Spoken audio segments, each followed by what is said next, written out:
प्रिय श्रोता बंधुओं, आदाब, सलाम, नमस्कार। आज हम लोग मृत्यु अटल है पर एक किस्सा सुनेंगे। किस्सा गौतमी नामक स्त्री का एकलौता पुत्र सांप काटने से मर गया। उसने अपने जीवन में पहले कभी मृत्यु नहीं देखी थी। पुत्र की मृत्यु पर विश्वास ही नहीं पा रही थी। वह अत्यंत दुखी थी। गौतमी बहुत ही मायूस होकर बच्चे के शव के पास जोर जोर से विलाप कर रही थी। बच्चे की मृत्यु पर उसका तनिक भी विश्वास नहीं था। कुछ समय पश्चात अपने बच्चे को बीमार समझकर गोद में लिया और इलाज के लिए पूरे गांव में हर दरवाजे पर दस्तक दी। उसे गांव के लोग समझाने का प्रयास करते हैं कि उसका बच्चा बीमार न होकर मृत्यु को प्राप्त हुआ है और इसके लिए कोई इलाज नहीं है।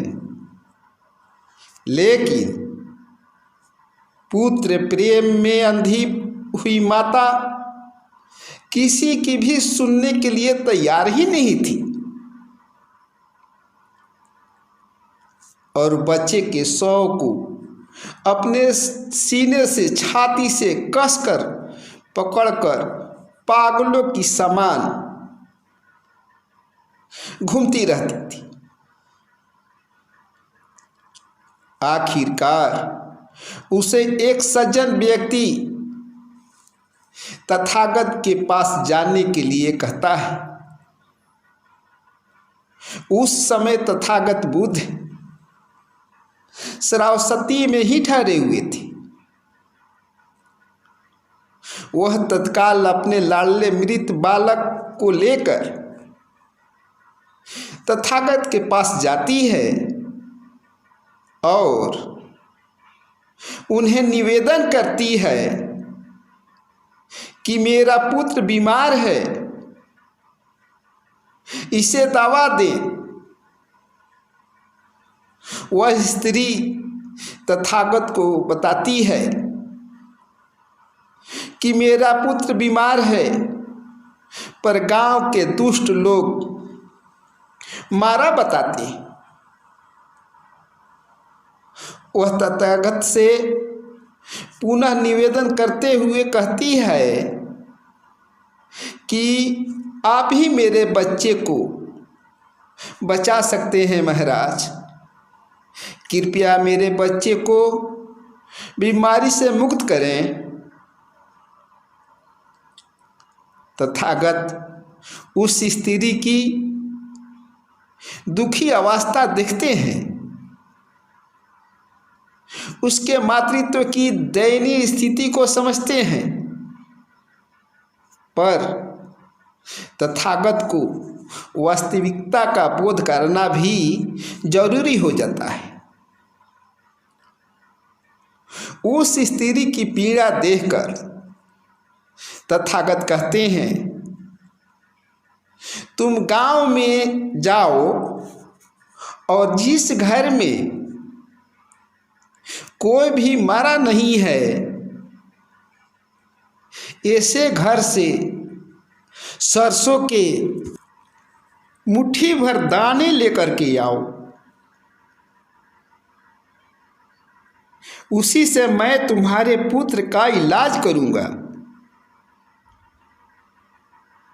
पुत्र मोह से दुखी स्त्री को यह काम बहुत आसान लगा और वह शीघ्र ही मृत पुत्र को गोद में लिए सरसों के दाने लाने के लिए गांव में जाती है। और हर घर के व्यक्ति को पूछती है कि वहाँ अभी तक किसी के मौत तो नहीं हुई। अगर नहीं हुई है तो मुझे मुट्ठी भर सरसों के दाने दें। गांव के हर घर का व्यक्ति उसे मुट्ठी भर दाने देने के लिए तो तैयार रहता है, पर वे बताते हैं कि मेरे यहाँ किसी न किसी की मृत्यु हुई है। किसी के यहाँ माँ तो किसी का पिता, किसी की बेटी तो किसी का बेटा कभी न कभी मारा ही है। तब उस पीड़ित स्त्री का भ्रम समाप्त हो जाता है। उसके ध्यान में आता है कि हर एक के यहाँ कोई ना कोई किसी न किसी कारण से मर गया है। मृत्युहीन घर न मिलने के कारण वह मायूस होकर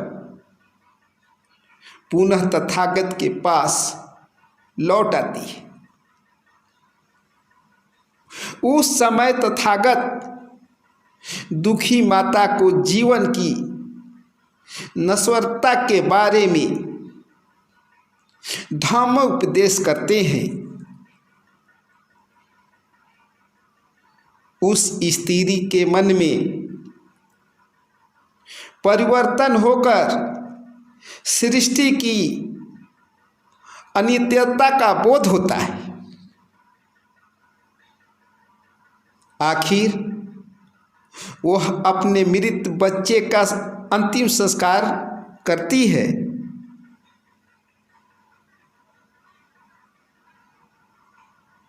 मित्रों, मृत्यु से कोई भी बच नहीं पाया है, न बच सकता है। मृत्यु अटल है। इसलिए ज़्यादा इस पर माथा लगाने की ज़रूरत नहीं है। यह सृष्टि का नियम है। बस आज इतना ही। आप अपने और अपनों पर ख्याल रखिए, हंसते रहिए, मुस्कुराते रहिए। जय हिंद, जय भारत।